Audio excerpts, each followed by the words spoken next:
How can you publish your own book? That is what we're going to answer.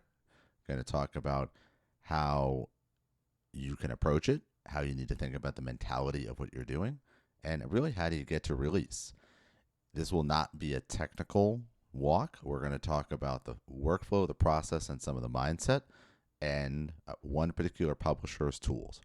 And that is what we're going to cover today, and we're going to answer these questions. So if you've been wanting to publish a book, a journal, anything, I'm going to cover it for you right now. I want to welcome you to our Best Self show podcast. And if you haven't subscribed, please do. Throw some comments down if you have any questions. Happy to engage and connect and share anything I can. So, many years ago, I was at a conference and I ran and had developed an approach on how businesses should kind of tackle all the regulation and how, and was implementing it, right? I had a nice sized business delivering that around the world. And one thing that came out at a conference was I went to John Wiley and Sons and was looking at the booth, and no book covered the topic that I had a business around, and there was a very real need. So if you think about it, cybersecurity, 15 years ago, obviously known as a need, but there was regulations and requirements popping up, Sarbanes-Oxley, and then on and on and on, and there's a ton more now. But what was being done was businesses were essentially reading one legislation and then implementing products and configurations that met that requirement, and then a new regulation would pop up with new standards and requirements, and they kept implementing and responding, and a lot of reacting. And you can probably see where this is going, given the maturity of the people that I work with and that listen to this show, is at some point you have to recognize that the requirements and legislation are going to continue. So reacting to them is really not a good long-term strategy. Instead, what we had developed was a cross matrix, meaning that you stack all of the requirements up one by one, and you then summarize what they're asking, right? So if one said you need to have logs for 7 days, and one said you need to have logs for 10 days, well, clearly, if we are running an organization, we need logs for at least 7 days minimum, if not better. And what that did was it checked the boxes for both. So now we met both requirements without implementing two systems. And that worked out wonderfully. Well, when I was at the John Wiley and Sons booth, I pitched the idea that this was a need. And he's like, well, you should write it. So I prepared an outline. I sent it to him. He was an editor. Back and forth we went. Bada bing, bada boom. Had a book contract, and we published it. And that book, IT Compliance and Controls, has been used around many a university and was a great primer for businesses now nearly 15, 12 years ago, something like that. But since then, at that moment, I loved working with John Wiley & Sons. That was phenomenal. But one thing I noticed when Amazon was allowing book publishing was the ability for you and I to fully control not only the rights of the material, but you had a lot more steering and more touch of it. And when I looked at John Wiley and Sons or other great publishers, HarperCollins and these others, wonderful, versus doing it on Amazon, there was a need in both cases for you and I, me, the author, to market and sell it, right? They'll put it in flyers, they'll present it at booths, they'll do that. But it is up to the author to actually reach the audience and get the book sales, all right? To make it have an impact, it needs to be opened and read and consumed by the right people. So I then started publishing on Amazon.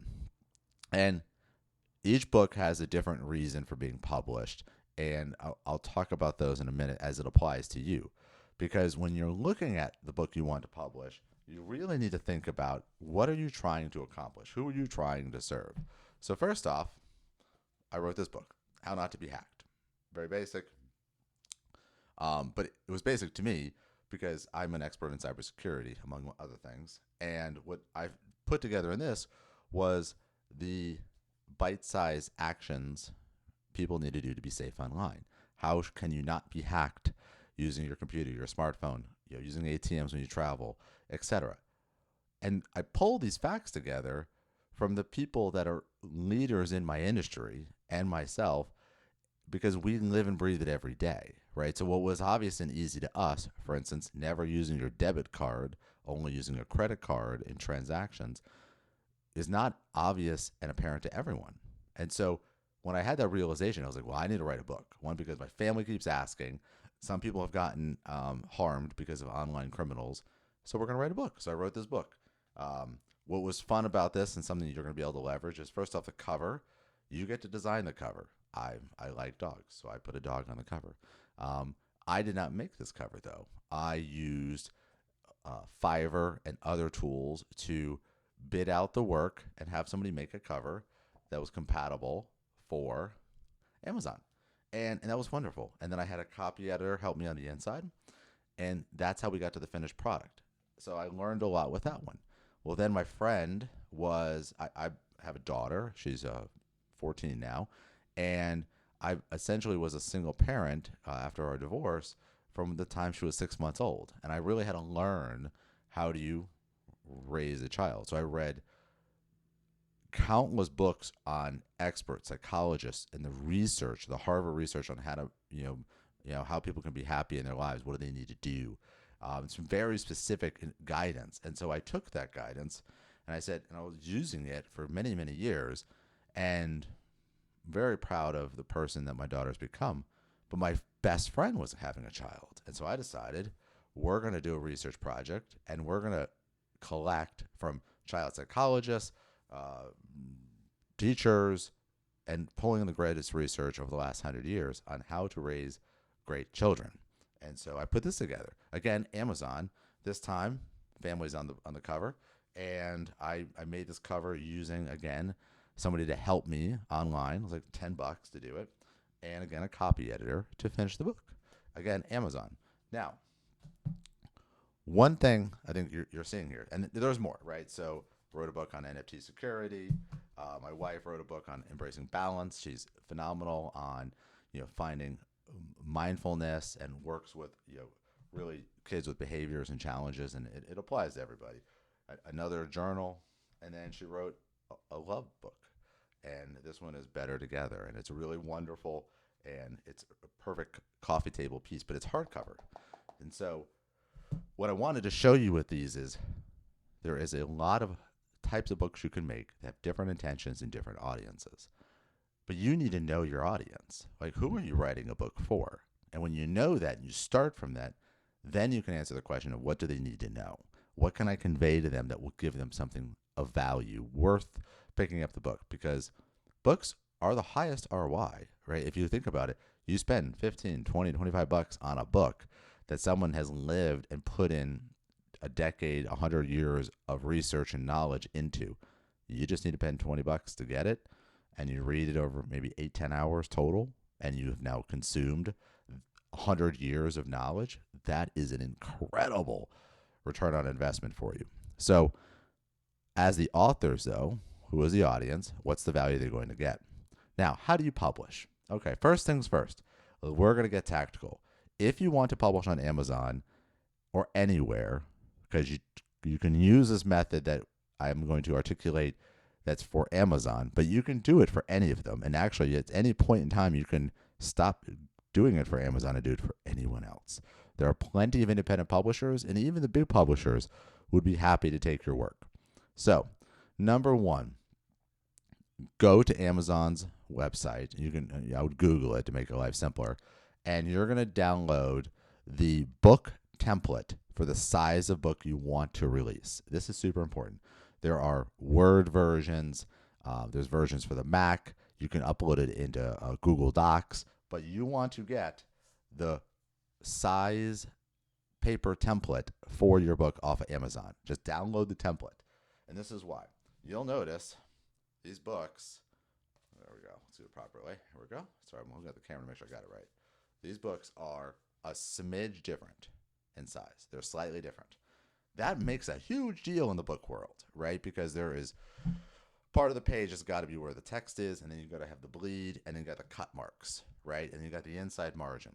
Bottom line is, if you free write in Google Docs, or you put it in any other editor, like I use Hemingway, for instance, my daily newsletter articles, and you then want to put it in the template, you're going to have countless errors in the formatting. So this will save you at least 50 to 75 hours of rework, which is incredibly frustrating because it's not creative and it's dealing with errors. So go download the Amazon template for the book size you want to publish. In that template is going to be awesome things. There's going to be the cover. There's a spot for it. There's going to be the title page. There is going to be, let's see if I can find one real fast. There is going to be the table of contents, the copyright. Table of contents, the copyright. How are you going to format every page? Where the page numbers are listed on the page? All of those things are going to be in the template. Now, why this matters is once you are done writing and you upload the final manuscript that you're so proud of, you're going to run a book proofing process, meaning they're going to show you the layout of the book as it will be printed.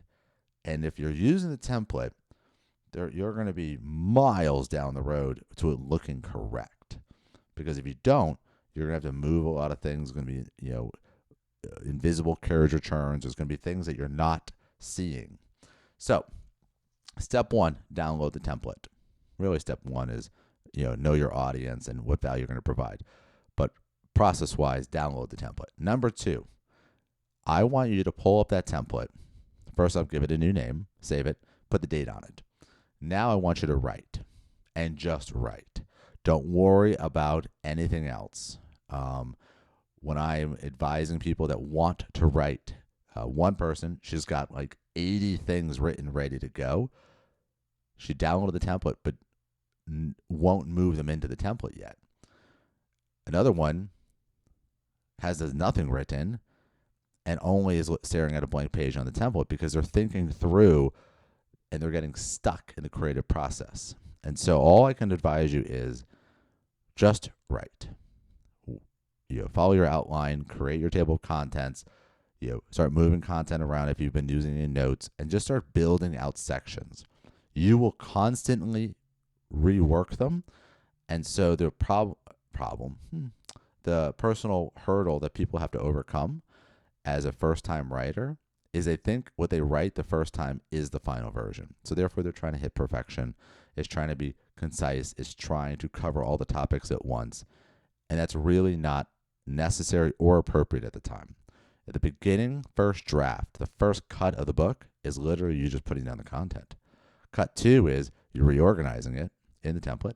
Cut 3 is consolidating. Cut 4 is re-challenging the objective. What was the value you're trying to provide, and can you reduce the book down to give that value?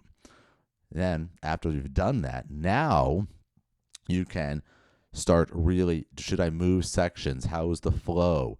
Do I have enough examples? How is the formatting? Updating the table of contents. Are you covering the things you said you would cover? And that must be covered. And as you're going through this iterative process, at some point you're going to have a body of work that is incredible, and you're in love with it. So now what you're going to do is you're going to take that template and you're going to share it with a few people. You can do it on Google Docs. You can do it any way you want. Share it to people that you trust and love. If you have super fans, send it to them. You want them to kind of give you want feedback. So if somebody says, oh, it looks good, that's not feedback. They say, I liked it. Also, not feedback. Feedback is when they give you critical points of view describing either how much this section changed their life, what they learned, or they got totally lost. They don't know how they got to this part of the book, what happened, where did they get lost. Remember, this is a work in progress. Nobody's ever seen this. Your ideas have never been shared like this. The value you're trying to deliver has not been provided in the way that you're writing it. So we really want feedback. Now, we consolidate that feedback down. Now you're going to review the book backwards, chapter by chapter in reverse. Are you covering things? Do you feel like what you read in chapter 12 is led into property in chapter 11 and onwards. And the reason you read it in reverse is our minds, especially as the writers, fill in the gaps. We add the logic as to how we got to this section and that section. But when we reverse the read, paragraph by sections, it is proven that we are actually able to pull a lot of the errors out ourselves. And there's nobody cheaper or better at it than you. So you should definitely be the one, because if anybody sees an error, they're going to send you a note saying, there's an error here. You need to fix this. All right, so now you have a manuscript that you are proud of that is written. What you do next, after filling in all the template sections, is you go back to the Amazon publishing site. I think that's the Kindle site now. And you're going to create a new book, soft paperback. You can always add it to be a hardback later on. And you're going to upload your file. Now, a couple tips.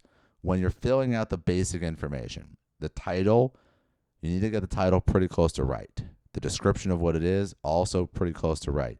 You want to put all these details in. The categories of where your book is going to be listed. Easy bet. Go to Amazon.com. Find people that have similar books as the audience that you're trying to reach. Use the same categories. That will be fine. Once you've filled out the basic orientation of the book, they're also going to ask about the ISBN. Auto-generate the ISBN. Have Amazon do it. It's not a problem. It's super easy. Now, let's get to the uploading. Now, you're going to upload your manuscript. It'll upload in. It's going to process. It may take a few seconds, minutes, or hours, depending on what you've uploaded. But it is going to finish at some point. So go get a coffee, go take a walk, whatever it is. Let it work. But while you were uploading, you might have noticed there was another thing to attach, and that's the cover. Now, Amazon allows you to create the cover on their website. Now, you can use the cover builder. Here we go. I actually did that. Cover builder. Here we go. Very nice. Or you can do what I did, which is find somebody to make a cover. Now, Amazon again has a template. This is the bleed zones. So take your book size, download their template. I like to make mine now on Canva. So Canva, you can make book covers.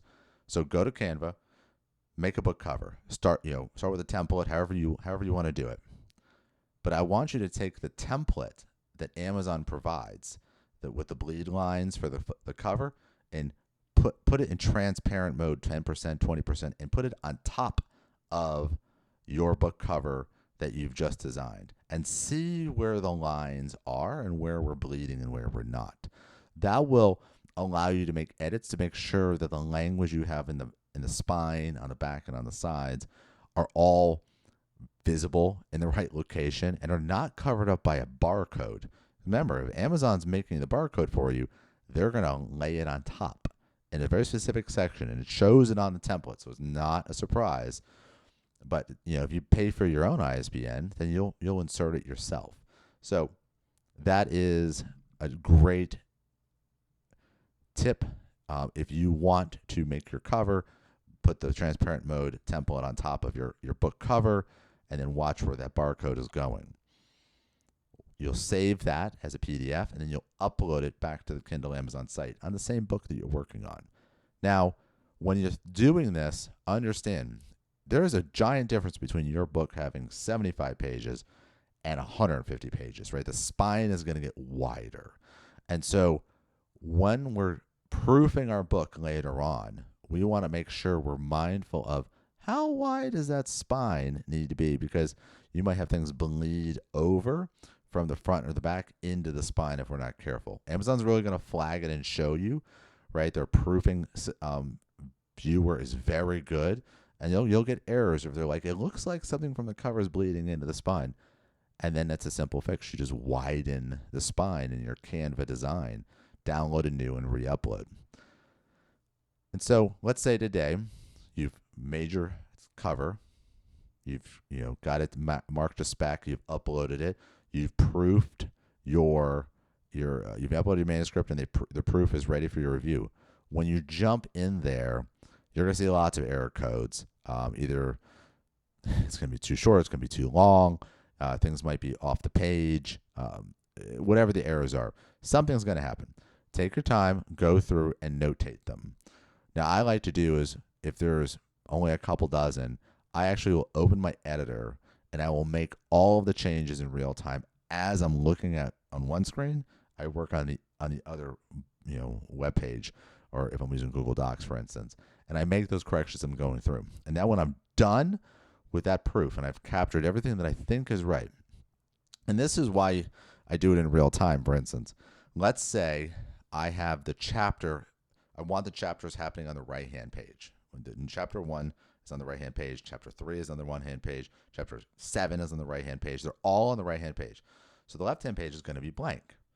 Well, when you proof it, as you're flipping through, you will notice sometimes that they're not all in the right place because maybe you have an odd number of pages or something, you added a graphic or something carried over to another page, whatever it is, something might not be landing in the right spot. So you got to make those corrections and add extra pages here and there that then cascades across the rest of the book. So if it was correct on chapter 7, but it was wrong on chapter 5, and I added one page, well, now 6, 7, 8, 9, 10, 11, 12 are wrong, right? Because they got added a page and now they're on the left side instead of the right. So just be mindful of that, but make those edits real time. And if you have time, save the file and resubmit a new proof. And then run it again and run it again. Now, when you get to a place where you're super happy, you're like, this looks good. This proof is pretty sharp. Order yourself a author's copy, a proof, so you can see it in physical hard copy in your hands, and use a highlighter and really look at how did the ink come out, how do the graphics look, is anything not transparent or not transparent, is not placed correctly on the page. Really look at those details. You might do the proof edit, hard copy review 2, 3, 20 times, depending on how efficient you are at this. That's okay. Be patient. We want to release something that is going to last the test of time. So we need to make sure we put the effort in for the readers that are going to enjoy our work. And when you're finally done with that manuscript, then you go to things like pricing and distribution and all that. But honestly, that's pretty much it to write the book using the template, which will save you tons of time, and then going through these couple workflows. Now, there is probably 100 little steps, but Amazon makes it really clear as to what to do. And the beautiful part is what if you don't want to use Amazon to publish your book? Well, you have written a book in a word processing file. You have done it in Google Docs. You've done it in Microsoft Word, and you have a cover for a 6x9 book or whatever size book you went with. You can now shop that with any publisher if you want. So it's important to know that you have freedom. Using these templates does not lock you in. It does enable you, the artist and author, to make it and have it done, and then can use it. And I think a lot of times we get stuck because we're like, well, I don't really know how to do it. Well, I just told you how to do it. As far as pricing goes, whatever you think the value is, right? You choose. It's your book. Choose the pricing that you think reflects the value. My advice, of course, is look at similar books in competitive fields and kind of see where you're landing and make the right choice there. As it relates to, some of the other choices that you'll have to make on the book, they're pretty self-evident, but think of you as the reader. I like to release a paperback first. My wife did a beautiful hardback, but we did test it with paperback first. And when you're looking at it, the costs are different with hardback. You have different options with hardback, and that's okay, right? Some books should be hardbacks. So be open-minded. Look at the different print styles, the page colors. Do you want to do color? Do you want black and white, matte style, all those things. But at the end of the day, be awesome for your audience and give value by putting down and giving the words of wisdom and experience that you have. And that's it. So we covered how to make your manuscript without having to make 75 hours worth of edits. We covered where you can make your cover and things to avoid bleed errors on the edges and your margins being cut off. We talked about the edit and review process. We talked about the ability to have portability from the Amazon platform of publishing to any other publisher. All of these plus the little ideas are really going to help you get going. And I pray that if you're someone who wants to publish something and you've got something this is valuable, somebody will benefit from this, whether it's a coloring book, a philosophy book, a book of poems, a book of how-tos, the book on cybersecurity or parenting, or on and on. Please share your work, share your ideas. The human experience, as we're all in, we are built by passing knowledge, and we grow by learning from each other.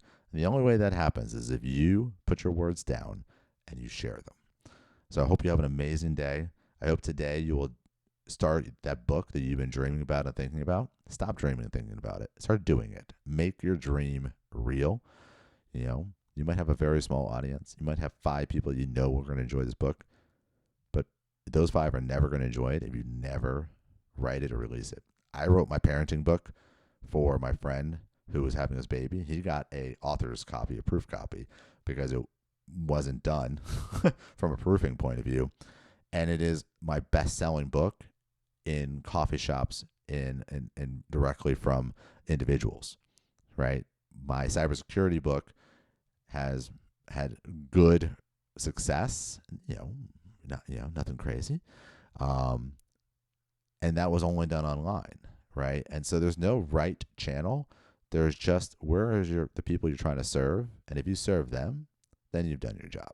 Then your book is a success, right? My family has been smarter and more resilient to attacks because of the How Not to Be Hacked book. My friend now has 3 beautiful children, and he's absolutely rocking it, and is a role model for me now. He's just absorbed and continued and excelled. He had 10 years of experience in one book and 100 years of research added to it. So he started on a really good foot, and I couldn't be happier for him. So your books have meaning, your books have value, but you need to write that book and let the world enjoy it. Hope you have an amazing day. If this gave you value, obviously subscribe, write in the comments. If you're trying to do a book publishing and you're on this journey, I'm happy to answer any questions. Don't be afraid of it. Put in the work. You'll get the results you want and help people out.